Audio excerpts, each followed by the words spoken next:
امام مسلم نے ایک اور سند کے ساتھ اسی حدیث کو حضرت طلحہ بن عبید اللہ سے روایت کیا، اور اس میں یہ اضافہ ہے کہ آخر میں رسول اللہ صلی اللہ علیہ وسلم نے فرمایا، اس کے باپ کی قسم اگر یہ شخص سچا ہے تو کامیاب ہو گیا، یا فرمایا اس کے باپ کی قسم اگر یہ شخص سچا ہے تو جنت میں داخل ہوگا۔ ارکان اسلام سے متعلق سوال۔ حضرت انس بن مالک رضی اللہ عنہ بیان کرتے ہیں کہ ہمیں رسول اللہ صلی اللہ علیہ وسلم سے سوال کرنے سے روک دیا گیا، اس لیے ہماری خواہش ہوتی کہ کوئی سمجھدار دیہاتی آئے اور حضور صلی اللہ علیہ وسلم سے سوالات کرے اور ہم حضور کے جوابات سنیں۔ ایک دن ایک دیہاتی آیا اور کہنے لگا کہ اے محمد صلی اللہ علیہ وسلم، آپ کا قاصد ہمارے پاس آیا ہے اور کہتا ہے کہ اللہ تعالیٰ نے آپ کو رسول بنا کر بھیجا ہے۔ آپ نے فرمایا اس نے سچ کہا ہے۔ اس نے پوچھا آسمان کو کس نے پیدا کیا؟ آپ نے فرمایا اللہ تعالیٰ نے۔ اس نے پوچھا زمین کو کس نے پیدا کیا؟ آپ صلی اللہ علیہ وسلم نے فرمایا اللہ تعالیٰ نے۔ اس نے پوچھا زمین پر پہاڑوں کو کس نے نصب کیا اور باقی چیزیں زمین میں کس نے پیدا کی؟ آپ صلی اللہ علیہ وسلم نے فرمایا اللہ تعالیٰ نے۔ اس نے کہا قسم ہے اس ذات کی جس نے آسمانوں کو پیدا کیا، جس نے زمین کو پیدا کیا اور پہاڑوں کو اس میں نصب کیا، کیا اللہ تعالیٰ نے ہی آپ کو رسول بنایا ہے؟ آپ صلی اللہ علیہ وسلم نے فرمایا ہاں۔ اس نے کہا آپ کا قاصد کہتا ہے کہ ہم پر دن اور رات میں 5 نمازیں فرض ہیں۔ آپ صلی اللہ علیہ وسلم نے فرمایا اس نے سچ کہا ہے۔ اس نے کہا قسم ہے اس ذات کی جس نے آپ صلی اللہ علیہ وسلم کو رسول بنایا ہے، کیا اللہ تعالیٰ نے آپ کو ان نمازوں کا حکم دیا ہے؟ آپ نے فرمایا ہاں۔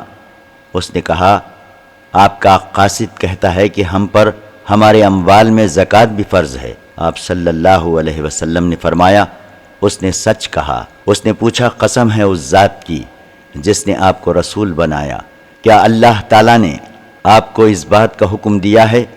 آپ نے فرمایا ہاں۔ اس نے کہا آپ کا قاصد کہتا ہے کہ ہم پر سال میں ایک بار ماہ رمضان کے روزے فرض ہیں۔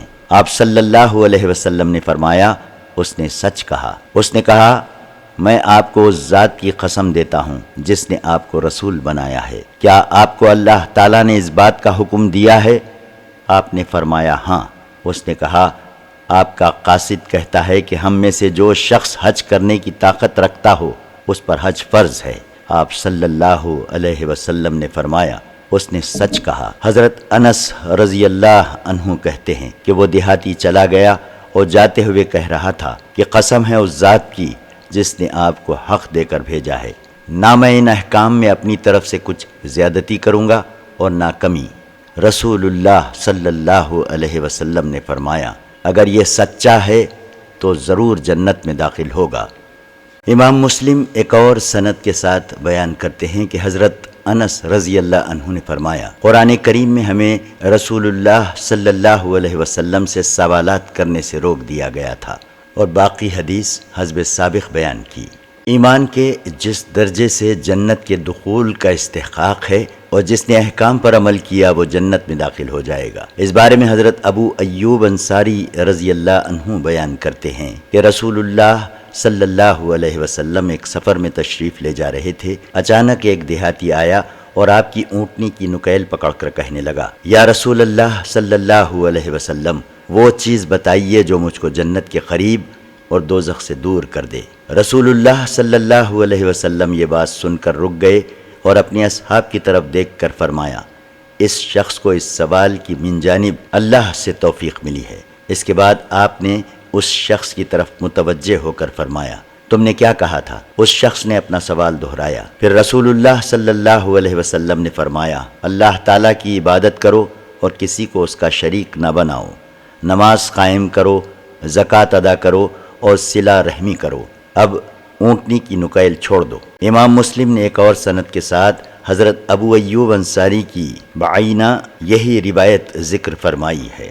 حضرت ابو ایوب انصاری رضی اللہ عنہ بیان کرتے ہیں کہ رسول اللہ صلی اللہ علیہ وسلم کی خدمت میں ایک شخص حاضر ہوا اور عرض کرنے لگا، یا رسول اللہ صلی اللہ علیہ وسلم، مجھے کوئی ایسا عمل بتائیے جو مجھ کو جنت سے قریب اور جہنم سے دور کر دے۔ آپ صلی اللہ علیہ وسلم نے فرمایا، اللہ تعالیٰ کی عبادت کرو اور کسی کو اس کا شریک نہ بناؤ، نماز قائم کرو، زکوٰۃ ادا کرو، اپنے رشتہ داروں سے حسن سلوک کرو۔ جب وہ شخص چلا گیا تو رسول اللہ صلی اللہ علیہ وسلم نے فرمایا، اگر اس شخص نے ان باتوں پر عمل کیا تو جنت میں جائے گا۔ حضرت ابو ہریرہ رضی اللہ عنہ بیان کرتے ہیں کہ رسول اللہ صلی اللہ علیہ وسلم کی خدمت میں ایک دیہاتی آیا اور کہنے لگا، یا رسول اللہ صلی اللہ علیہ وسلم، مجھے ایسا عمل بتائیے جس کو اختیار کرنے سے میں جنت میں چلا جاؤں۔ آپ صلی اللہ علیہ وسلم نے فرمایا، اللہ تعالیٰ کی عبادت کرو، کسی کو اس کا شریک نہ بناؤ، فرض نماز ادا کرو، فرض زکوٰۃ دو، رمضان کے روزے رکھو۔ دیہاتی نے کہا، قسم اس ذات کی جس کے قبضے میں میری جان ہے، میں ان احکام میں نہ کچھ زیادتی کروں گا اور نہ کمی۔ جب وہ شخص چلا گیا تو رسول اللہ صلی اللہ علیہ وسلم نے فرمایا، جو شخص کسی جنتی کے دیکھنے سے خوش ہوتا ہے وہ اس شخص کو دیکھ لے۔ حضرت جابر رضی اللہ عنہ بیان کرتے ہیں کہ رسول اللہ صلی اللہ علیہ وسلم کے پاس نعمان بن قوقل آئے اور کہنے لگے، یا رسول اللہ صلی اللہ علیہ وسلم، مجھے یہ بتلائیے کہ اگر میں فرض نمازیں پڑھتا رہوں، حرام سے بچتا رہوں اور حلال کام کرتا رہوں تو کیا میں جنت میں چلا جاؤں گا؟ آپ صلی اللہ علیہ وسلم نے فرمایا، ہاں۔ امام مسلم ایک اور سند کے ساتھ حضرت جابر کی یہی روایت ذکر کرتے ہیں۔ اس میں یہ اضافہ ہے کہ نعمان بن قوقل نے کہا، یا رسول اللہ صلی اللہ علیہ وسلم، میں ان احکام پر کچھ زیادتی نہ کروں گا۔ حضرت جابر رضی اللہ عنہ بیان کرتے ہیں کہ ایک شخص نے رسول اللہ صلی اللہ علیہ وسلم سے سوال کیا، مجھے یہ بتلائیے کہ اگر میں فرض نماز پڑھتا رہوں، رمضان کے روزے رکھوں، حلال کام کروں، حرام سے بچوں اور ان کاموں پر کوئی اضافہ نہ کروں تو کیا میں جنت میں چلا جاؤں گا؟ آپ صلی اللہ علیہ وسلم نے فرمایا، ہاں۔ اس شخص نے کہا، بخدا میں ان احکام میں کوئی اضافہ نہ کروں گا۔ اسلام کے ارکان اور عظیم ستونوں کے بیان۔ اس بارے میں حضرت عبداللہ بن عمر رضی اللہ عنہ بیان کرتے ہیں کہ رسول اللہ صلی اللہ علیہ وسلم نے فرمایا، اسلام کی بنیاد 5 چیزوں پر ہے، اللہ تعالیٰ کو ایک ماننا، نماز پڑھنا، زکوٰۃ ادا کرنا، رمضان کے روزے رکھنا اور حج کرنا۔ ایک شخص نے حضرت عبداللہ بن عمر سے کہا، حج اور رمضان کے روزے؟ فرمایا، نہیں، رمضان کے روزے اور حج۔ میں نے رسول اللہ صلی اللہ علیہ وسلم سے یوں ہی سنا ہے۔ حضرت عبداللہ بن عمر رضی اللہ عنہ بیان کرتے ہیں کہ رسول اللہ صلی اللہ علیہ وسلم نے فرمایا کہ اسلام کی بنیاد 5 چیزوں پر ہے، اللہ تعالیٰ کی عبادت کرنا، اس کے سوا سب کی عبادت کا انکار کرنا، نماز قائم کرنا، زکوٰۃ ادا کرنا، بیت اللہ کا حج کرنا اور رمضان کے روزے رکھنا۔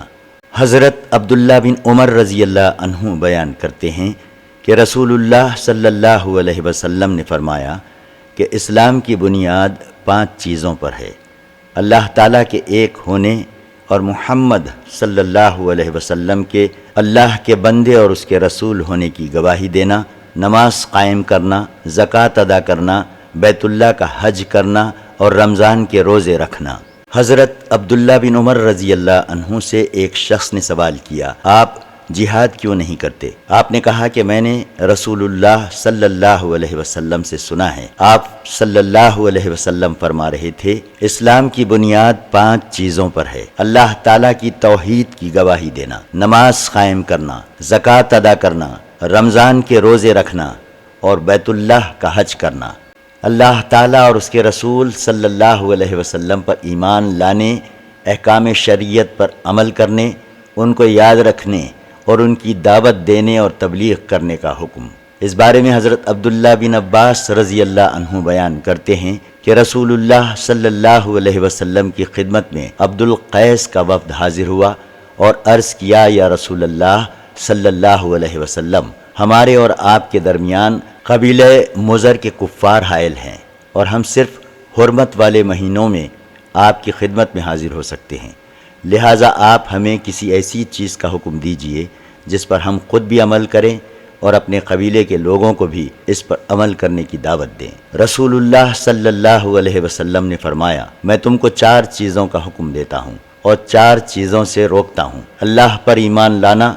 پھر رسول اللہ صلی اللہ علیہ وسلم نے اس کی تفسیر کی اور فرمایا، اس بات کی گواہی دینا کہ اللہ تعالیٰ کے سوا کوئی عبادت کا مستحق نہیں، اور یہ کہ محمد اللہ کے رسول ہیں، اور نماز قائم کرنا، زکوٰۃ ادا کرنا، مال غنیمت میں سے 5واں حصہ ادا کرنا، اور میں تم کو خشک کدو کے برتن، سبز گھڑے، لکڑی کے برتن اور اس برتن کے استعمال سے منع کرتا ہوں جس پر روغن قار یعنی رال ملا ہوا ہو۔ خلف بن ہشام نے اپنی روایت میں یہ اضافہ بھی کیا کہ جب آپ نے اللہ تعالیٰ کی وحدانیت کا ذکر فرمایا تو اپنی انگلی سے اشارہ فرمایا۔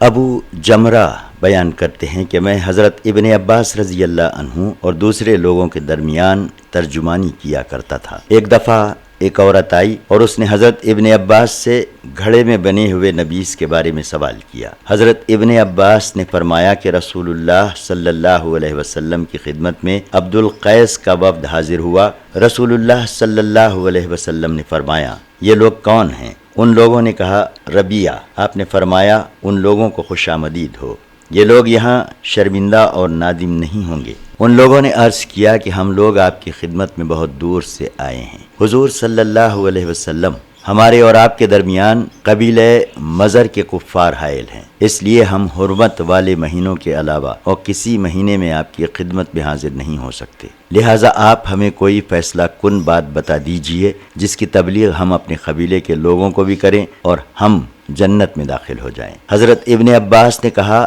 رسول اللہ صلی اللہ علیہ وسلم نے انہیں 4 باتوں کا حکم دیا اور 4 سے روکا۔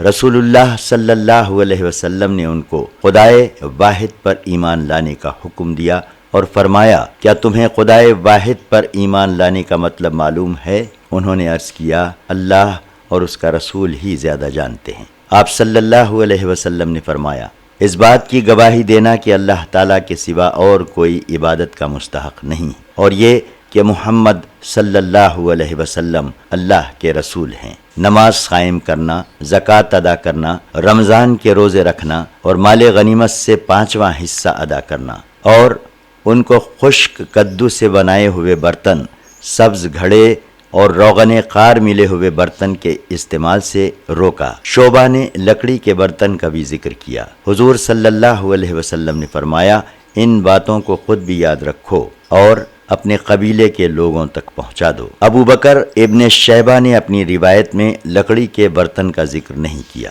امام مسلم اسی حدیث کو ایک اور سند کے ساتھ بیان کر کے یہ اضافہ ذکر کرتے ہیں کہ رسول اللہ صلی اللہ علیہ وسلم نے فرمایا، میں تم کو اس نبیذ سے منع کرتا ہوں جو کدو اور لکڑی کے برتن میں اور سبز گھڑے اور روغن قار ملے ہوئے برتن میں بنایا جاتا ہے۔ اور معاذ نے اپنی روایت میں یہ الفاظ زیادہ کیے ہیں کہ رسول اللہ صلی اللہ علیہ وسلم نے وفد عبد القیس کے سردار سے کہا کہ تم میں 2 خصلتیں ایسی ہیں جن کو اللہ تعالیٰ پسند فرماتا ہے، سمجھ اور بردباری۔ قتادہ کہتے ہیں کہ میں نے اس شخص سے حدیث سنی جس نے اس وفد سے ملاقات کی تھی جو رسول اللہ صلی اللہ علیہ وسلم کی خدمت میں حاضر ہوا تھا۔ سعید بن ابی عروہ کہتے ہیں کہ قتادہ نے بیان کیا کہ انہوں نے ابو نضرہ کے واسطے سے حضرت ابو سعید خدری رضی اللہ عنہ سے روایت بیان کی کہ عبد القیس کے کچھ لوگ رسول اللہ صلی اللہ علیہ وسلم کی خدمت میں حاضر ہوئے۔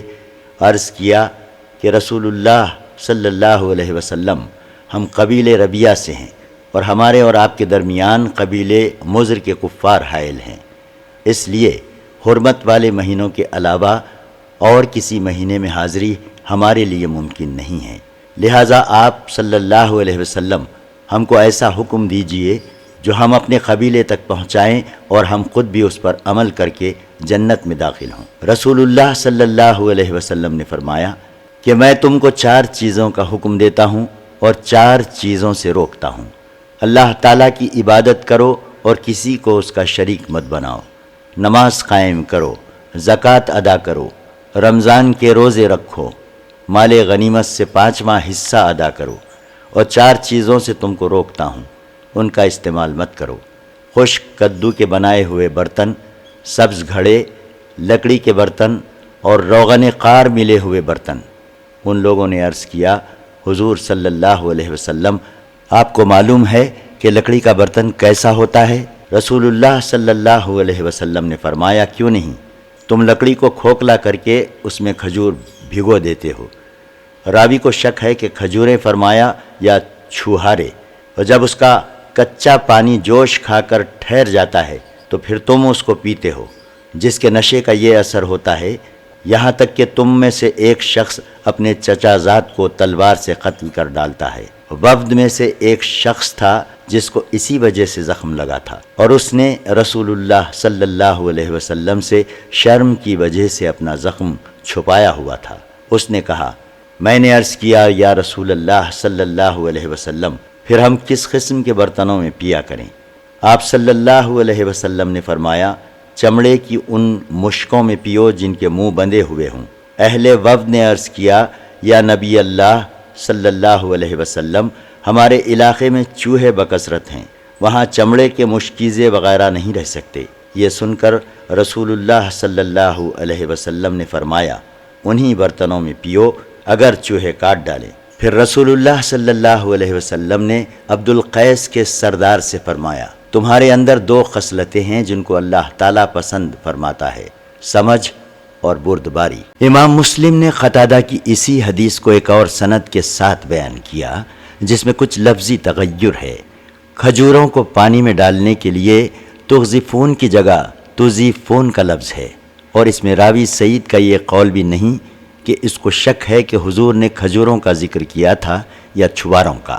حضرت ابو سعید خدری رضی اللہ عنہ بیان کرتے ہیں کہ جب وفد عبد القیس رسول اللہ صلی اللہ علیہ وسلم کی خدمت میں حاضر ہوا اور عرض کیا: یا رسول اللہ صلی اللہ علیہ وسلم، اللہ تعالی ہمیں آپ پر فدا کرے، کس قسم کے برتنوں میں پینا ہمارے لیے جائز ہے؟ آپ صلی اللہ علیہ وسلم نے فرمایا: لکڑی کے برتنوں میں مت پیا کرو۔ اہل وفد نے عرض کیا: یا نبی اللہ صلی اللہ علیہ وسلم، اللہ تعالی ہمیں آپ پر فدا کرے، آپ کو معلوم ہے لکڑی کا برتن کیسا ہوتا ہے؟ آپ صلی اللہ علیہ وسلم نے فرمایا: ہاں، لکڑی کو اندر سے کھود لیتے ہیں۔ پھر فرمایا: کدو کے برتن کو استعمال کرو، نہ سبز گھڑے کو، ان کی بجائے چمڑے کی ان مشکوں سے پیا کرو جن کا منہ بندھا ہوا ہو۔ توحید اور رسالت کی گواہی اور احکام شریعہ کی دعوت دینا۔ حضرت معاذ بن جبل رضی اللہ عنہ بیان کرتے ہیں کہ مجھے رسول اللہ صلی اللہ علیہ وسلم نے یمن کا حاکم بنا کر بھیجا اور فرمایا: تم بعض اہل کتاب کے پاس جا رہے ہو تو پہلے ان کو اللہ تعالیٰ کی وحدانیت اور میری رسالت کی شہادت دینے کی دعوت دینا۔ جب وہ اس کو مان لیں تو انہیں بتلانا کہ اللہ تعالیٰ نے ان پر دن اور رات میں 5 نمازیں فرض کی ہیں۔ جب وہ ان کو تسلیم کر لیں تو ان کو بتلانا کہ اللہ تعالیٰ نے ان پر زکوٰۃ بھی فرض کی ہے، جو ان کے دولت مند لوگوں سے لے کر ان کے فقراء میں تقسیم کی جائے گی۔ جب وہ اس کو قبول کر لیں تو تم زکوٰۃ میں ان کا بہترین مال ہرگز نہ لینا، اور مظلوم کی بد دعا سے بچنا، کیونکہ مظلوم کی بد دعا اور اللہ تعالیٰ کے درمیان کوئی حجاب نہیں ہوتا۔ امام مسلم ایک اور سند کے ساتھ حضرت ابن عباس رضی اللہ عنہ سے روایت کرتے ہیں کہ رسول اللہ صلی اللہ علیہ وسلم نے حضرت معاذ بن جبل کو یمن کا حاکم بنا کر بھیجا اور وہی ہدایات بیان کیں جو پہلی حدیث میں گزر چکی ہیں۔ حضرت ابن عباس رضی اللہ عنہ بیان کرتے ہیں کہ جب رسول اللہ صلی اللہ علیہ وسلم نے حضرت معاذ بن جبل کو یمن کا حاکم بنا کر بھیجا تو فرمایا: تم اہل کتاب کے پاس جاؤ گے، سب سے پہلے انہیں اللہ تعالیٰ کی عبادت کی دعوت دینا۔ جب وہ اس کو قبول کر لیں تو ان کو بتلانا کہ اللہ تعالیٰ نے ان پر دن اور رات میں 5 نمازیں فرض کی ہیں۔ جب وہ اس حکم کی تعمیل کر لیں تو انہیں بتلانا کہ اللہ تعالیٰ نے ان پر زکوٰۃ فرض کی ہے، جو ان کے اموال سے لے کر انہی کے فقراء میں تقسیم کر دی جائے گی۔ جب وہ اس کو مان لیں تو ان سے زکوٰۃ لینا، لیکن ان کے بہترین مال سے تعرض نہ کرنا۔ جب تک لوگ لا الہ الا اللہ نہ کہیں ان سے قتال کرنے کا حکم۔ حضرت ابو ہریرہ رضی اللہ عنہ بیان کرتے ہیں کہ جب رسول اللہ صلی اللہ علیہ وسلم کا وصال ہو گیا اور حضرت ابو بکر رضی اللہ عنہ خلیفہ مقرر ہوئے اور عرب کے بعض قبائل مرتد ہو گئے اور حضرت ابو بکر رضی اللہ عنہ نے مانعین زکوٰۃ کے خلاف جنگ کا ارادہ کیا تو حضرت عمر بن خطاب رضی اللہ عنہ نے حضرت صدیق اکبر سے عرض کیا، آپ ان لوگوں سے کس طرح جنگ کر سکتے ہیں جبکہ رسول اللہ صلی اللہ علیہ وسلم کا ارشاد یہ ہے کہ مجھے اس وقت تک لوگوں سے جنگ کرنے کا حکم دیا گیا ہے جب تک کہ وہ لا الہ الا اللہ نہ کہہ لیں، اور لا الہ الا اللہ کہنے کے بعد میری طرف سے ان کی جان و مال محفوظ ہے۔ البتہ جس شخص نے احکام اسلامیہ کی خلاف ورزی کی اس سے مواخذہ ہوگا اور اس کے باطن کا حال اللہ تعالیٰ کے سپرد ہے۔ حضرت ابو بکر رضی اللہ عنہ نے اس کے جواب میں فرمایا، بخدا میں اس شخص سے ضرور جنگ کروں گا جو نماز اور زکوٰۃ کی ادائیگی میں فرق کرے گا، کیونکہ مال و زکوٰۃ میں اللہ کا حق ہے۔ بخدا اگر یہ لوگ رسی کے اس ٹکڑے کو دینے سے بھی انکار کریں جس کو وہ رسول اللہ صلی اللہ علیہ وسلم کے زمانے میں دیا کرتے تھے تو میں ان سے جنگ کروں گا۔ حضرت عمر فرماتے ہیں کہ بخدا میں نے سمجھ لیا کہ اللہ تعالیٰ نے اس معاملے میں حضرت ابو بکر صدیق رضی اللہ عنہ کا سینہ کھول دیا ہے، اور مجھے یقین ہو گیا کہ صحیح بات یہی ہے۔ حضرت ابو ہریرہ رضی اللہ عنہ فرماتے ہیں کہ نبی کریم صلی اللہ علیہ وسلم نے فرمایا، مجھے اس وقت تک لوگوں سے جنگ کرنے کا حکم دیا گیا ہے جب تک وہ لا الہ الا اللہ نہ پڑھ لیں، اور لا الہ الا اللہ کہنے کے بعد میری طرف سے ان کی جان اور مال محفوظ ہے، اور ان کے باطن کا حال اللہ کے سپرد ہے۔ البتہ اگر کسی شخص نے اسلامی احکام کی خلاف ورزی کی تو اس سے مواخذہ ہوگا۔ حضرت ابو ہریرہ رضی اللہ عنہ بیان کرتے ہیں کہ رسول اللہ صلی اللہ علیہ وسلم نے فرمایا، مجھے اس وقت تک لوگوں سے جنگ کرنے کا حکم دیا گیا ہے جب تک وہ لا الہ الا اللہ کی گواہی نہ دیں اور میری رسالت کا اقرار نہ کر لیں، اس کے بعد میری طرف سے ان کی جان اور مال محفوظ ہے، اور ان کے باطن کا حال اللہ کے سپرد ہے۔ البتہ اسلامی احکام کی خلاف ورزی پر ان سے مواخذہ ہوگا۔ امام مسلم نے ایک اور سند سے حضرت ابو ہریرہ رضی اللہ عنہ کی یہی روایت بیان کی ہے۔ حضرت جابر رضی اللہ عنہ بیان کرتے ہیں کہ رسول اللہ صلی اللہ علیہ وسلم نے فرمایا، مجھے اس وقت تک لوگوں سے جنگ کرنے کا حکم دیا گیا ہے جب تک وہ لا الہ الا اللہ نہ کہہ لیں، اور لا الہ الا اللہ کہنے کے بعد میری طرف سے ان کی جان اور مال محفوظ ہے۔ البتہ اسلامی احکام کی خلاف ورزی پر ان سے مواخذہ ہوگا اور ان کے باطن کا حال اللہ کے سپرد ہے۔ پھر آپ صلی اللہ علیہ وسلم نے ایک آیت تلاوت فرمائی جس کا ترجمہ یہ ہے، آپ محض لوگوں کو نصیحت کرنے والے ہیں، ان پر جبر کرنے والے نہیں ہیں۔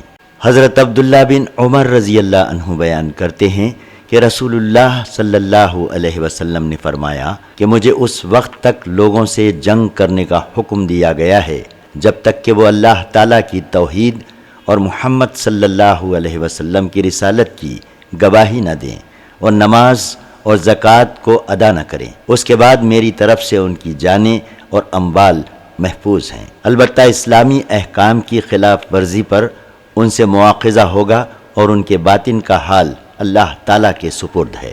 ابو مالک کے والد رضی اللہ عنہ بیان کرتے ہیں کہ رسول اللہ صلی اللہ علیہ وسلم نے فرمایا کہ جس شخص نے کلمہ پڑھا اور تمام باطل خداؤں کا انکار کیا، اس کی جان اور مال محترم اور محفوظ ہے، اور اس کے باطن کا حال اللہ تعالیٰ کے سپرد ہے۔ ابو مالک کے والد رضی اللہ عنہ بیان کرتے ہیں کہ رسول اللہ صلی اللہ علیہ وسلم نے فرمایا، جس شخص نے اللہ تعالیٰ کو ایک مانا، اس کے بعد مذکورہ بالا حدیث بیان کی۔ موت کے وقت غرغرہ، موت سے پہلے ایمان لانے کی صحت، مشرکین کے لیے استغفار کا منسوخ ہونا، اور اس پر دلیل کہ شرک پر مرنے والا جہنمی ہے۔ سعید بن مسیب کے والد رضی اللہ عنہ بیان کرتے ہیں، جب ابو طالب کی وفات کا وقت قریب آ پہنچا تو رسول اللہ صلی اللہ علیہ وسلم ان کے پاس تشریف لے گئے۔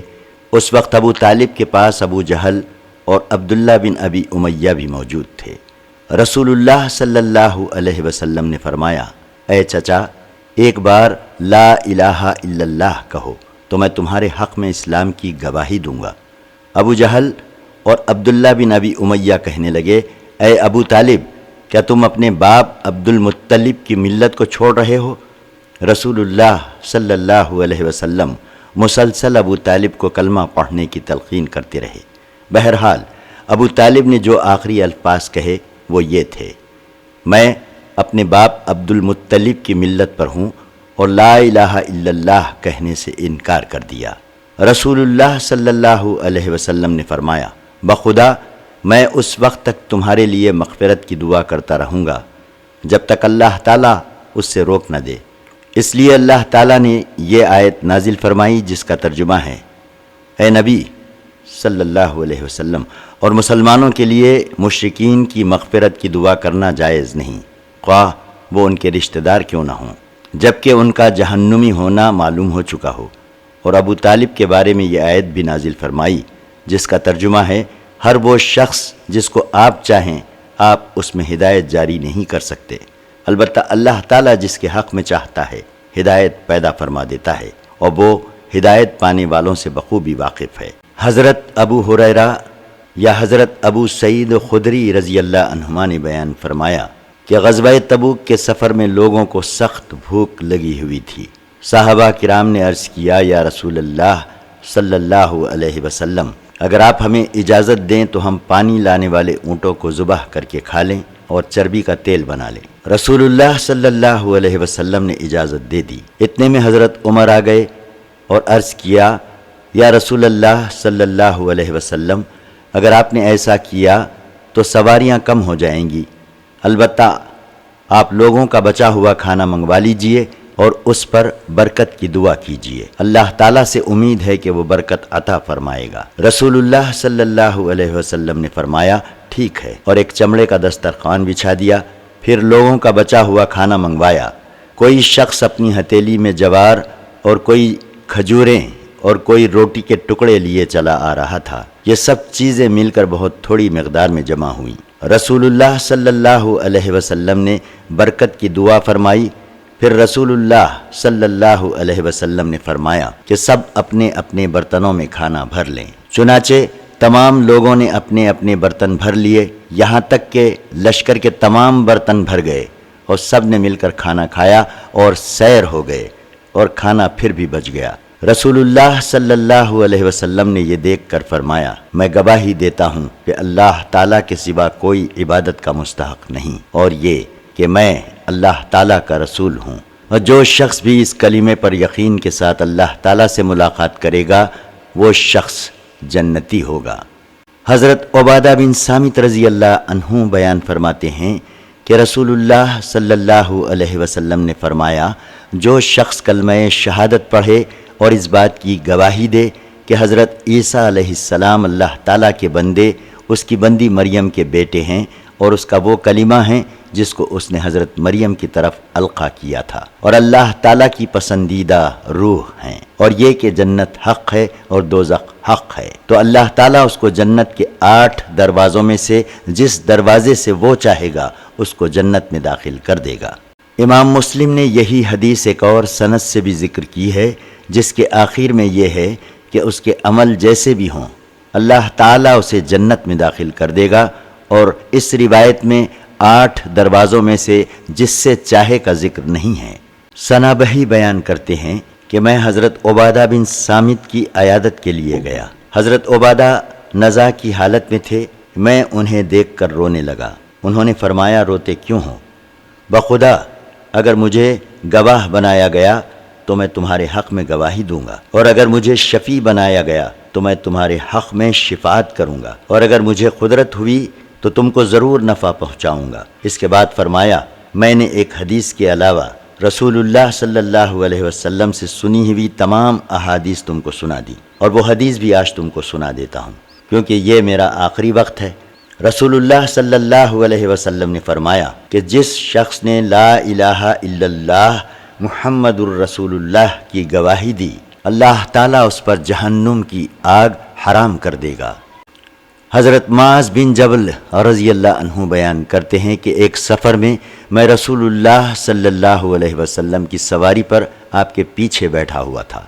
میرے اور رسول اللہ صلی اللہ علیہ وسلم کے درمیان کجاوے کی درمیانی لکڑی حائل تھی۔ اچانک رسول اللہ صلی اللہ علیہ وسلم نے فرمایا، اے معاذ بن جبل۔ میں نے عرض کیا، لبیک یا رسول اللہ صلی اللہ علیہ وسلم۔ کچھ دور چلنے کے بعد پھر رسول اللہ صلی اللہ علیہ وسلم نے فرمایا، اے معاذ بن جبل۔ میں نے عرض کیا، لبیک یا رسول اللہ صلی اللہ علیہ وسلم۔ پھر کچھ دور چلنے کے بعد رسول اللہ صلی اللہ علیہ وسلم نے فرمایا، اے معاذ بن جبل۔ میں نے عرض کیا، میں آپ کی فرما برداری کے لیے تیار ہوں۔ آپ نے فرمایا، کیا تم جانتے ہو بندوں پر اللہ تعالیٰ کا کیا حق ہے؟ میں نے عرض کیا، اللہ تعالیٰ اور اس کا رسول ہی خوب جاننے والا ہے۔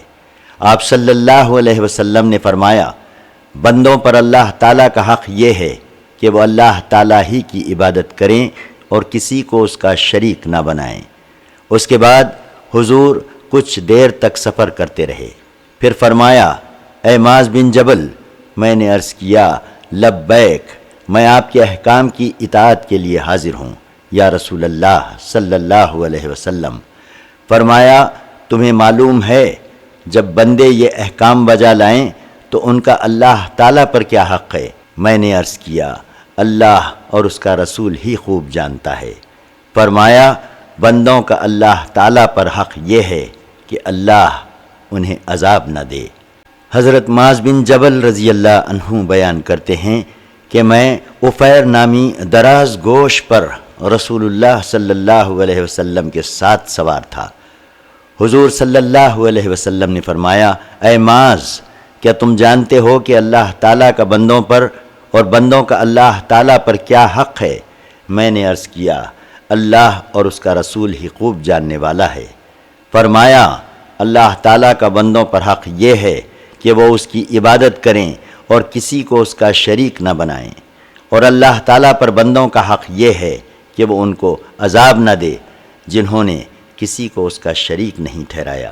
حضرت معاذ کہتے ہیں کہ میں نے عرض کیا، حضور، میں لوگوں کو یہ خوشخبری نہ سناؤں؟ فرمایا، نہیں، ورنہ وہ اسی پر توکل کر کے بیٹھ جائیں گے۔ حضرت معاذ بن جبل رضی اللہ عنہ بیان کرتے ہیں کہ رسول اللہ صلی اللہ علیہ وسلم نے فرمایا، اے معاذ، کیا تم جانتے ہو اللہ کا بندوں پر کیا حق ہے؟ میں نے عرض کیا، اللہ اور اس کا رسول ہی خوب جانتا ہے۔ آپ صلی اللہ علیہ وسلم نے فرمایا، یہ کہ وہ اللہ تعالیٰ کی عبادت کریں اور کسی چیز کو اس کا شریک نہ ٹھہرائیں اور کسی چیز کو اس کا شریک نہ قرار دیں۔ پھر فرمایا، کیا تم جانتے ہو کہ جب بندے یہ احکام بجا لائیں تو ان کا اللہ تعالیٰ پر کیا حق ہے؟ میں نے عرض کیا، اللہ اور اس کا رسول ہی خوب جاننے والا ہے۔ فرمایا، یہ کہ اللہ تعالیٰ ان کو عذاب نہ دے۔ یہ غلطی ہے۔ امام مسلم نے ایک اور سند کے ساتھ حضرت معاذ بن جبل رضی اللہ عنہ سے یہ حدیث روایت کی ہے، اور اس میں یہ تغیر ہے کہ رسول اللہ صلی اللہ علیہ وسلم نے معاذ بن جبل کو بلایا اور پھر یہ مکالمہ ہوا۔ حضرت ابو ہریرہ رضی اللہ عنہ بیان کرتے ہیں کہ ہم رسول اللہ صلی اللہ علیہ وسلم کے ساتھ بیٹھے ہوئے تھے، اور ہمارے ساتھ دیگر صحابہ کے علاوہ حضرت ابو بکر صدیق اور حضرت عمر فاروق رضی اللہ عنہما بھی بیٹھے ہوئے تھے۔ اچانک رسول اللہ صلی اللہ علیہ وسلم اٹھ کر چلے گئے اور کافی دیر تک تشریف نہ لائے، تو ہمیں خوف ہوا کہ کہیں خدا نہ خواستہ آپ کو کوئی تکلیف نہ پہنچی ہو۔ اس خیال سے ہم سب کھڑے ہو گئے۔ سب سے پہلے میں گھبرا کر آپ کی تلاش میں نکلا اور انصار بنی نجار کے باغ تک پہنچ گیا۔ میں باغ کے چاروں طرف گھومتا رہا، لیکن مجھے اندر جانے کے لیے کوئی دروازہ نہ ملا۔ اتفاقاً ایک نالا دکھائی دیا جو باہر کے کنویں سے باغ کے اندر کی طرف جا رہا تھا۔ میں لومڑی کی طرح گھسیٹ کر اس نالے کے راستے رسول اللہ صلی اللہ علیہ وسلم تک پہنچا۔ رسول اللہ صلی اللہ علیہ وسلم نے فرمایا، ابو ہریرہ، میں نے عرض کیا، جی یا رسول اللہ صلی اللہ علیہ وسلم۔ حضور نے فرمایا، کیا بات ہے؟ میں نے عرض کیا، یا رسول اللہ صلی اللہ علیہ وسلم، آپ ہمارے درمیان تشریف فرما تھے، پھر آپ اچانک اٹھ کر تشریف لے گئے۔ آپ کی واپسی میں دیر ہو گئی، اس وجہ سے ہمیں خوف دامنگیر ہوا کہ کہیں دشمن آپ کو تنہا دیکھ کر پریشان نہ کریں۔ ہم سب گھبرا کر اٹھ کھڑے ہوئے اور سب سے پہلے میں آپ کی تلاش میں نکلا۔ پس میں اس باغ تک پہنچا اور لومڑی کی طرح گھسیٹ کر باغ کے اندر آ گیا۔ باقی صحابہ میرے پیچھے آ رہے ہیں۔ رسول اللہ صلی اللہ علیہ وسلم نے اپنی نالین مبارک مجھے عطا فرمائیں اور فرمایا، اے ابو ہریرہ، میری یہ دونوں جوتیاں لے کر چلے جاؤ، اور باغ کے باہر جو شخص تم کو کلمہ طیبہ کی دلی یقین سے شہادت دیتا ہوا ملے، اس کو جنت کی بشارت دے دو۔ حضرت ابو ہریرہ کہتے ہیں کہ باغ کے باہر سب سے پہلے میری ملاقات حضرت عمر سے ہوئی۔ انہوں نے پوچھا، اے ابو ہریرہ، یہ جوتیاں کیسی ہیں؟ میں نے کہا، یہ رسول اللہ صلی اللہ علیہ وسلم کی جوتیاں ہیں، جو حضور صلی اللہ علیہ وسلم نے مجھے اس لیے دی ہیں کہ جو شخص بھی مجھے یقین کے ساتھ کلمہ طیبہ کی گواہی دیتا ہوا ملے، اس کو میں جنت کی بشارت دے دوں۔ یہ سن کر حضرت عمر نے میرے سینے پر ایک تھپڑ مارا، جس کی وجہ سے میں پیٹ کے بل گر پڑا۔ پھر حضرت عمر نے مجھ سے کہا، رسول اللہ صلی اللہ علیہ وسلم کی خدمت میں واپس جاؤ۔ پس میں رسول اللہ صلی اللہ علیہ وسلم کی خدمت میں پہنچ کر رونے لگا۔ ساتھ ہی حضرت عمر بھی پہنچ گئے۔ رسول اللہ صلی اللہ علیہ وسلم نے پوچھا، اے ابو ہریرہ، کیا ہوا؟ میں نے عرض کیا، سب سے پہلے میری ملاقات حضرت عمر سے ہوئی، میں نے ان کو آپ کا پیغام پہنچایا۔ انہوں نے میرے سینے پر تھپڑ مار کر مجھے پیٹ کے بل گرا دیا اور کہا، واپس چلے جاؤ۔ رسول اللہ صلی اللہ علیہ وسلم نے حضرت عمر سے پوچھا، تم نے ایسا کیوں کیا؟ حضرت عمر نے عرض کیا، یا رسول اللہ صلی اللہ علیہ وسلم، کیا واقعی آپ نے ابو ہریرہ کو اپنی جوتیاں دے کر بھیجا تھا کہ جو شخص اسے یقین قلب کے ساتھ کلمہ طیبہ کی گواہی دیتا ہوا ملے، اس کو یہ جنت کی بشارت دے دے؟ رسول اللہ صلی اللہ علیہ وسلم نے فرمایا، ہاں۔ حضرت عمر نے عرض کیا، حضور ایسا نہ کریں، کیونکہ مجھے اندیشہ ہے کہ لوگ پھر کلمے پر ہی بھروسہ کر کے بیٹھ جائیں گے، ان کو عمل کرنے دیجیے۔ آپ صلی اللہ علیہ وسلم نے فرمایا، اچھا، پھر انہیں عمل کرنے دو۔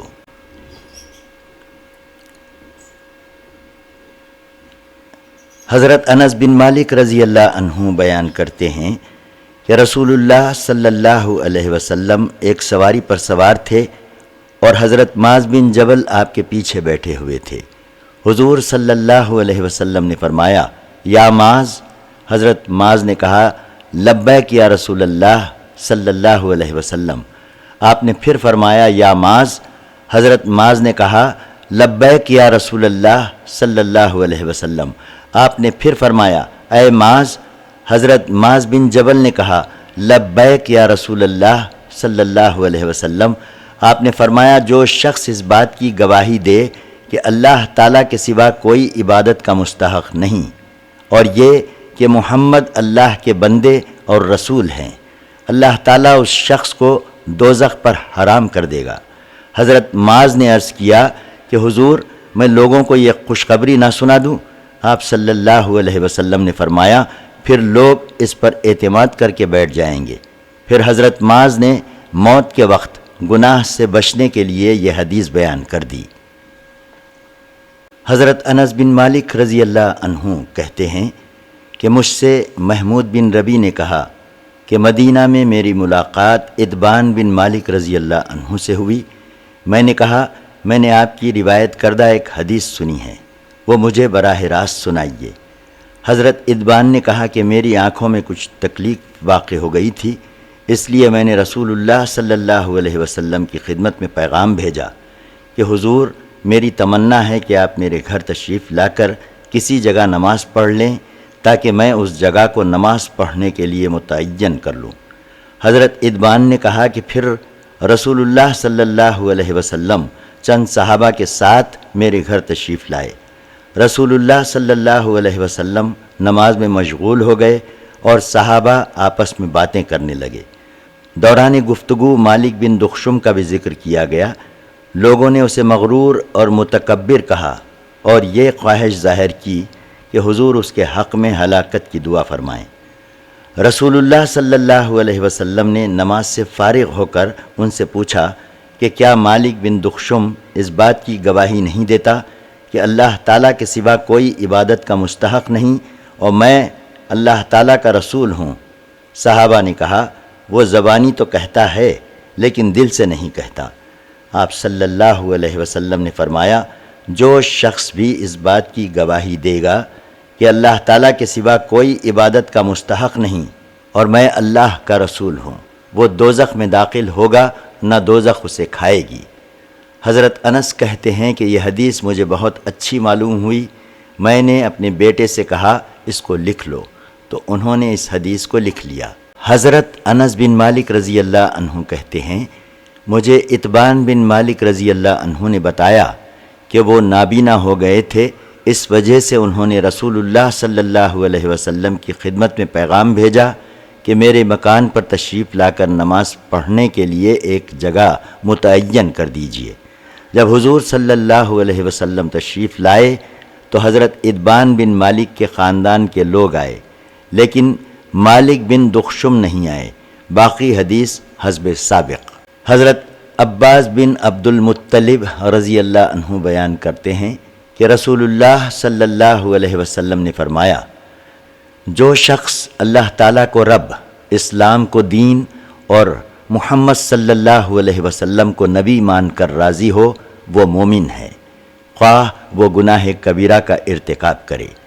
حضرت عباس بن عبد المطلب رضی اللہ عنہ بیان کرتے ہیں کہ رسول اللہ صلی اللہ علیہ وسلم نے فرمایا جو شخص اللہ تعالیٰ کو رب، اسلام کو دین اور محمد صلی اللہ علیہ وسلم کو رسول مان کر راضی ہو گیا، اس نے ایمان کا ذائقہ چکھ لیا۔ ایمان کی شاخوں کی تعداد، ایمان کے اعلیٰ اور ادنیٰ درجے کا بیان اور حیا بھی ایمان کا ایک حصہ ہے۔ حضرت ابو ہریرہ رضی اللہ عنہ بیان کرتے ہیں کہ نبی کریم صلی اللہ علیہ وسلم نے فرمایا ایمان کی 70 سے زیادہ شاخیں ہیں اور حیا بھی ایمان کی ایک شاخ ہے۔ حضرت ابو ہریرہ رضی اللہ عنہ بیان کرتے ہیں کہ رسول اللہ صلی اللہ علیہ وسلم نے فرمایا کہ ایمان کی 70 یا 60 سے زیادہ شاخیں ہیں، جن میں سب سے افضل شاخ کلمہ طیبہ کا اعتقاد ہے اور سب سے ادنیٰ شاخ راستے میں سے کسی تکلیف دہ چیز کو دور کر دینا ہے، اور حیا بھی ایمان کی ایک شاخ ہے۔ حضرت عبداللہ بن عمر رضی اللہ عنہ بیان کرتے ہیں کہ رسول اللہ صلی اللہ علیہ وسلم نے دیکھا کہ ایک شخص اپنے بھائی کو حیا کرنے سے منع کر رہا ہے۔ یہ سن کر آپ صلی اللہ علیہ وسلم نے فرمایا حیا ایمان کی ایک شاخ ہے۔ امام مسلم نے ایک اور سند سے اسی حدیث کو روایت کیا جس میں یہ بیان ہے کہ حیا سے روکنے والا شخص ایک انصاری صحابی تھا۔ حضرت عمران بن حسین رضی اللہ عنہ بیان کرتے ہیں کہ رسول اللہ صلی اللہ علیہ وسلم نے فرمایا حیا سے بھلائی ہی حاصل ہوتی ہے۔ یہ سن کر بشیر بن کعب نے کہا کہ حکمت کی کتابوں میں لکھا ہوا ہے کہ حیا سے وقار اور اطمینان حاصل ہوتا ہے۔ حضرت عمران نے اس کے جواب میں کہا میں تم کو حدیث رسول سنا رہا ہوں اور تم اس کے مقابلے میں اپنی کتابوں کی باتیں پیش کر رہے ہو۔ امام مسلم نے ایک اور سند کے ساتھ یہی روایت بعینہ اسی طرح ذکر کی ہے۔ اسلام کے جامع اوصاف۔ حضرت سفیان بن عبداللہ ثقفی رضی اللہ عنہ بیان کرتے ہیں کہ میں نے عرض کیا یا رسول اللہ صلی اللہ علیہ وسلم، اسلام کے متعلق مجھے کوئی ایسا ارشاد فرمائیے کہ پھر میں آپ کے بعد کسی اور سے سوال نہ کروں۔ ابو اسامہ کی روایت میں ہے کہ میں آپ کے غیر سے سوال نہ کروں۔ آپ صلی اللہ علیہ وسلم نے فرمایا کہو میں اللہ پر ایمان لایا، پھر اسی پر مستقیم رہو۔ احکام اسلام میں سے بعض کی بعض پر فضیلت۔ حضرت عبداللہ بن عمرو بن عاص رضی اللہ عنہ بیان کرتے ہیں کہ ایک شخص نے رسول اللہ صلی اللہ علیہ وسلم سے پوچھا کہ اسلام کا کون سا حکم بہتر ہے؟ آپ نے فرمایا، لوگوں کو کھانا کھلانا اور ہر مسلمان کو سلام کرنا، خواہ وہ شخص تمہارا جانا پہچانا ہو یا اجنبی۔ حضرت عبداللہ بن عمرو بن العاص رضی اللہ عنہ بیان کرتے ہیں کہ ایک شخص نے رسول اللہ صلی اللہ علیہ وسلم سے پوچھا، کون سا مسلمان بہتر ہے؟ آپ صلی اللہ علیہ وسلم نے فرمایا، جس کی زبان اور ہاتھ سے دوسرے مسلمان محفوظ رہیں۔ حضرت جابر رضی اللہ عنہ بیان کرتے ہیں کہ رسول اللہ صلی اللہ علیہ وسلم نے فرمایا، کامل مسلمان وہ شخص ہے جس کی زبان اور ہاتھ سے دوسرے مسلمان محفوظ رہیں۔ حضرت ابو موسیٰ رضی اللہ عنہ بیان کرتے ہیں کہ میں نے رسول اللہ صلی اللہ علیہ وسلم سے عرض کیا، یا رسول اللہ صلی اللہ علیہ وسلم، اسلام کا کون سا عمل افضل ہے؟ فرمایا، مسلمان کے جس عمل کے سبب سے اس کی زبان اور ہاتھ سے دوسرے مسلمان محفوظ رہیں۔ امام مسلم نے ایک اور سند کے ساتھ حضرت ابو موسیٰ سے یہی روایت ذکر کی ہے، اور اس میں یہ الفاظ ہیں، کون سا مسلمان افضل ہے؟ ان خصائل کا بیان جن کے ساتھ متصف ہونے سے ایمان کی حلاوت حاصل ہوتی ہے۔ حضرت انس رضی اللہ عنہ بیان کرتے ہیں کہ رسول اللہ صلی اللہ علیہ وسلم نے فرمایا، جس شخص میں 3 خصلتیں ہوں گی وہ ایمان کی مٹھاس کو پالے گا۔ 1، اللہ اور اس کا رسول اس کو باقی تمام چیزوں سے زیادہ محبوب ہوں۔ 2، جس شخص سے بھی اس کو محبت ہو وہ محض اللہ تعالیٰ کی وجہ سے ہو۔ 3، کفر سے نجات پانے کے بعد دوبارہ کفر میں لوٹنے کو اس طرح ناپسند کرتا ہو جیسے آگ میں پھینکے جانے کو ناپسند کرتا ہو۔ حضرت انس رضی اللہ عنہ بیان کرتے ہیں کہ رسول اللہ صلی اللہ علیہ وسلم نے فرمایا، جس شخص میں 3 خصلتیں ہوں وہ ایمان کا مزہ پالے گا۔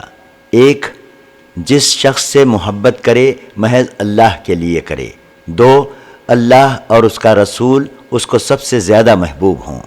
3، کفر سے نجات پانے کے بعد دوبارہ کفر میں لوٹنا اس کو آگ میں ڈالے جانے سے زیادہ ناپسند ہو۔ امام مسلم نے ایک اور سند سے بھی یہ روایت ذکر کی ہے، جس میں یہ تغیر ہے، دوبارہ یہودی یا نصرانی ہو جانے سے آگ میں ڈالے جانے کو زیادہ بہتر سمجھے۔ اپنے والد، اولاد اور تمام لوگوں سے زیادہ رسول اللہ صلی اللہ علیہ وسلم سے محبت کا وجوب۔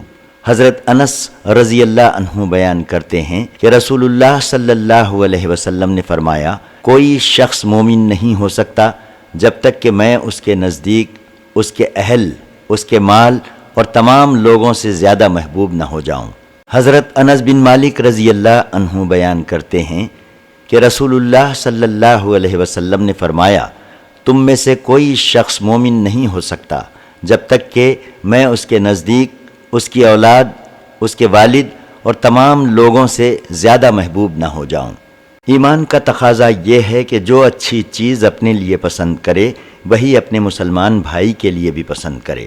حضرت انس بن مالک رضی اللہ عنہ بیان کرتے ہیں کہ رسول اللہ صلی اللہ علیہ وسلم نے ارشاد فرمایا کہ تم میں سے کوئی شخص اس وقت تک مومن نہیں ہوگا جب تک کہ اپنے بھائی یا پڑوسی کے لیے ایسی چیز پسند نہ کرے جس کو خود اپنے لیے پسند کرتا ہو۔ حضرت انس بن مالک رضی اللہ عنہ بیان کرتے ہیں کہ نبی کریم صلی اللہ علیہ وسلم نے فرمایا، قسم اس ذات کی جس کے دست قدرت میں میری جان ہے، کوئی شخص اس وقت تک مومن نہیں ہوگا جب تک اپنے پڑوسی یا بھائی کے لیے اس چیز کو پسند نہ کرے جسے وہ خود اپنے لیے پسند کرتا ہو۔ پڑوسی کو تکلیف پہنچانے کی ممانعت۔ حضرت ابو ہریرہ رضی اللہ عنہ بیان کرتے ہیں کہ رسول اللہ صلی اللہ علیہ وسلم نے فرمایا، جس شخص کی ایذا رسانی سے اس کا پڑوسی محفوظ نہ ہو وہ جنت میں نہیں جائے گا۔ پڑوسی اور مہمان کی تکریم کرنا اور نیکی کی بات کے سوا خاموش رہنا علامات ایمان سے ہے۔ حضرت ابو ہریرہ رضی اللہ عنہ بیان کرتے ہیں کہ رسول اللہ صلی اللہ علیہ وسلم نے فرمایا، جو شخص اللہ تعالیٰ اور قیامت پر ایمان رکھتا ہو اس کو چاہیے کہ اچھی بات کہے یا پھر خاموش رہے، اور جو شخص اللہ تعالیٰ اور قیامت پر ایمان رکھتا ہو وہ اپنے پڑوسی کی عزت کرے، اور جو شخص اللہ تعالیٰ اور قیامت پر ایمان رکھتا ہو وہ اپنے مہمان کی عزت کرے۔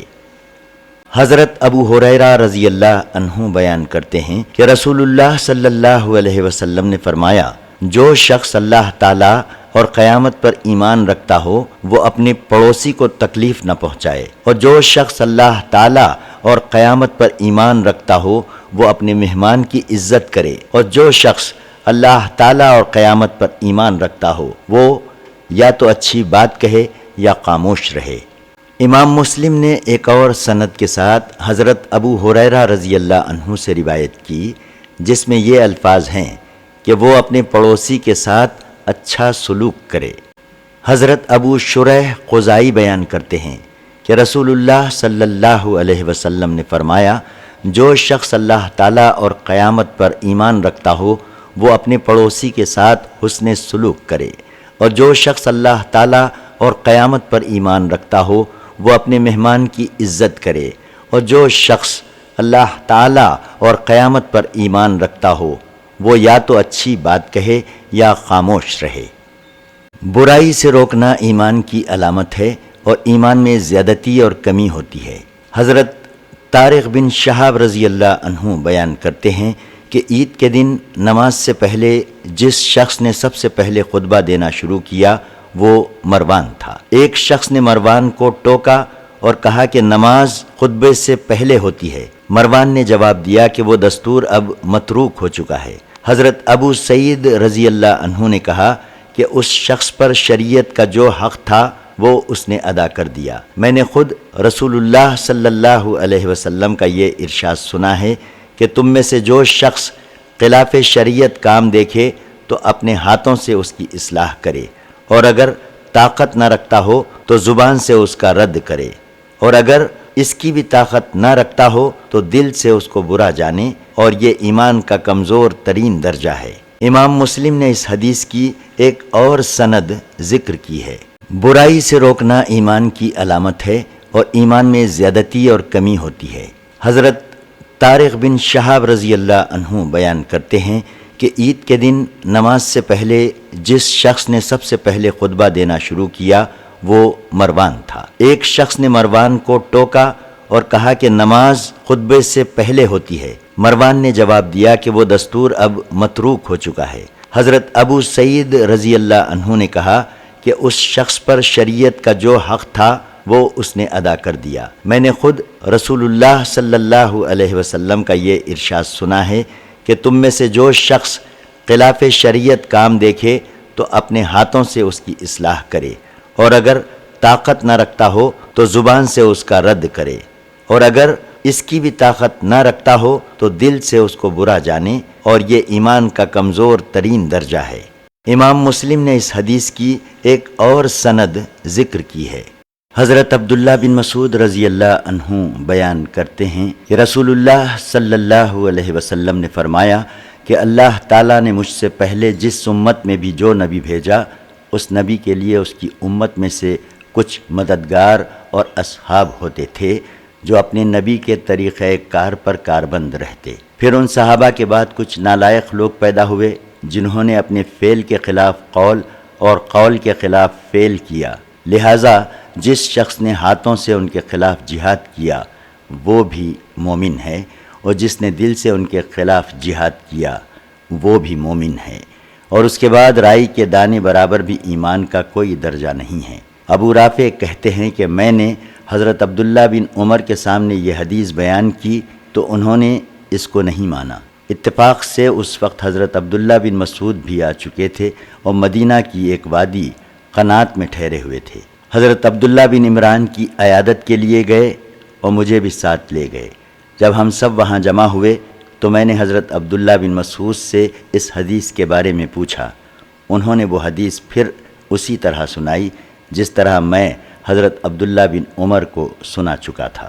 حضرت عبداللہ بن مسعود رضی اللہ عنہ بیان کرتے ہیں کہ رسول اللہ صلی اللہ علیہ وسلم نے فرمایا کہ ہر نبی کے کچھ حواری مددگار ہوتے تھے جو اس نبی کے طریقے پر کاربند رہتے تھے۔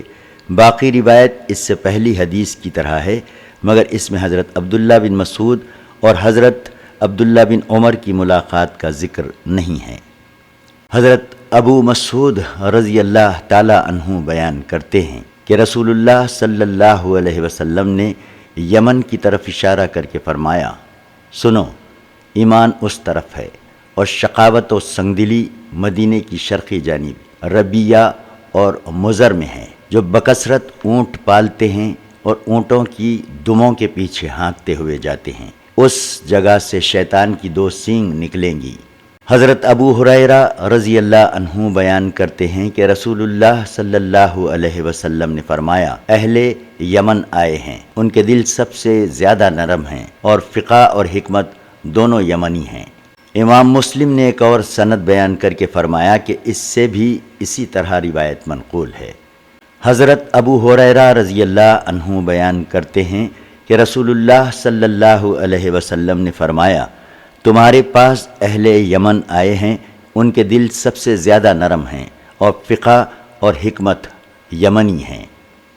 حضرت ابو ہریرہ رضی اللہ عنہ بیان کرتے ہیں کہ رسول اللہ صلی اللہ علیہ وسلم نے فرمایا، کفر کا گڑھ مدینے کے مشرق میں ہے، اور فقر اور غرور گھوڑے اور اونٹ رکھنے والوں میں ہے، اور تواضع اور عاجزی بکریاں چرانے والوں میں ہے۔ حضرت ابو ہریرہ رضی اللہ عنہ بیان کرتے ہیں کہ رسول اللہ صلی اللہ علیہ وسلم نے فرمایا، ایمان یمنی ہے اور کفر مدینے کے مشرق میں ہے، اور عاجزی بکریاں چرانے والوں میں، اور غرور گھوڑے اور اونٹ رکھنے والوں میں ہے۔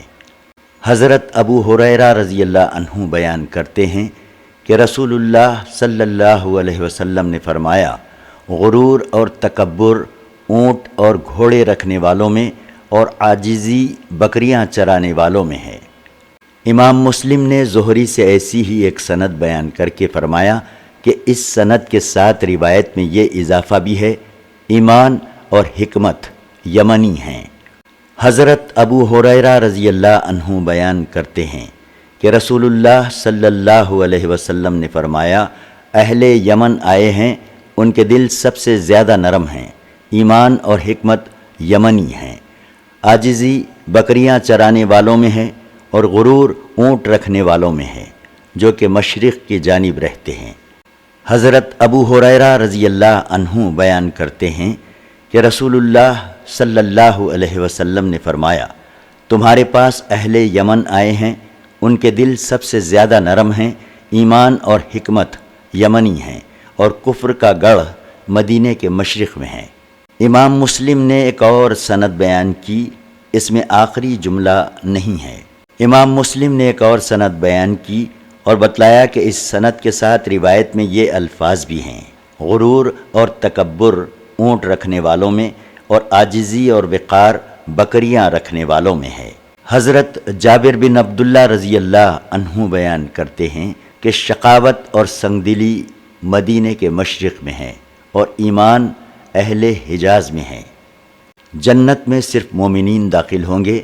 مومنین سے محبت رکھنا ایمان کی علامت ہے، اور زیادہ سلام کرنا محبت کا سبب ہے۔ حضرت ابو ہریرہ رضی اللہ عنہ بیان کرتے ہیں کہ رسول اللہ صلی اللہ علیہ وسلم نے فرمایا، جب تک ایمان نہیں لاؤ جنت میں داخل نہیں ہوگے، اور تم اس وقت تک مومن کامل نہیں ہوگے جب تک آپس میں محبت نہیں کرو گے۔ کیا میں تم کو ایسی چیز نہ بتلاؤں کہ جس پر عمل کر کے تم ایک دوسرے سے محبت کرنے لگو؟ ایک دوسرے کو بکثرت سلام کیا کرو۔ امام مسلم نے ایک اور سند بیان فرمائی اور کہا، یہ حدیث اس سند کے ساتھ کچھ تغیر کے ساتھ منقول ہے۔ اس میں یوں ہے، رسول اللہ صلی اللہ علیہ وسلم نے فرمایا، قسم ہے اس ذات کی جس کے قبضہ قدرت میں میری جان ہے، جب تک ایمان نہیں لاؤ گے جنت میں داخل نہیں ہوگے۔ بقیہ حدیث اسی طرح ہے۔ دین خیر خواہی ہے۔ حضرت تمیم داری رضی اللہ عنہ بیان کرتے ہیں کہ رسول اللہ صلی اللہ علیہ وسلم نے فرمایا، دین خیر خواہی کا نام ہے۔ ہم نے عرض کیا حضور کس کی خیر خواہی کریں؟ آپ صلی اللہ علیہ وسلم نے فرمایا اللہ کی، کتاب اللہ کی، رسول اللہ کی، ائمہ مسلمین کی اور عام مسلمانوں کی۔ امام مسلم نے ایک اور سند بیان کی اور فرمایا اس سند سے بھی یہ حدیث مروی ہے۔ امام مسلم نے تیسری سند بیان کی اور فرمایا اس سند کے ساتھ بھی حضرت تمیم داری سے یہ حدیث مروی ہے۔ حضرت جریر بن عبداللہ رضی اللہ عنہ بیان کرتے ہیں کہ میں نے رسول اللہ صلی اللہ علیہ وسلم سے نماز پڑھنے، زکوٰۃ دینے اور ہر مسلمان کے ساتھ خیر خواہی کرنے پر بیعت کی ہے۔ حضرت جریر بن عبداللہ رضی اللہ عنہ بیان کرتے ہیں کہ میں نے رسول اللہ صلی اللہ علیہ وسلم سے ہر مسلمان کی خیر خواہی کرنے پر بیعت کی۔ حضرت جریر بن عبداللہ رضی اللہ عنہ بیان کرتے ہیں کہ میں نے رسول اللہ صلی اللہ علیہ وسلم سے ان کاموں کے کرنے کی بیعت کی۔ رسول اللہ صلی اللہ علیہ وسلم کا ہر حکم دل سے سننا، ہر حکم پر عمل کرنا، ہر مسلمان کے ساتھ خیر خواہی کرنا۔ پھر رسول اللہ صلی اللہ علیہ وسلم نے مجھے ان تمام چیزوں پر بقدر استطاعت عمل کرنے کی تلقین فرمائی۔ گناہوں سے ایمان کامل میں کمی اور گناہ کے ارتکاب کے وقت ایمان کامل کا منتفی ہونا۔ حضرت ابو ہریرہ رضی اللہ عنہ بیان کرتے ہیں کہ رسول اللہ صلی اللہ علیہ وسلم نے فرمایا کوئی شخص ایمان کی حالت میں زنا نہیں کرتا، نہ کوئی شخص ایمان کی حالت میں چوری کرتا ہے اور نہ کوئی شخص ایمان کی حالت میں شراب پیتا ہے۔ حضرت ابو ہریرہ رضی اللہ عنہ اس میں یہ اضافہ بھی کرتے تھے کہ نہ کوئی شخص حالت ایمان میں کسی عمدہ چیز کو برسر عام لوگوں کے سامنے لوٹتا ہے۔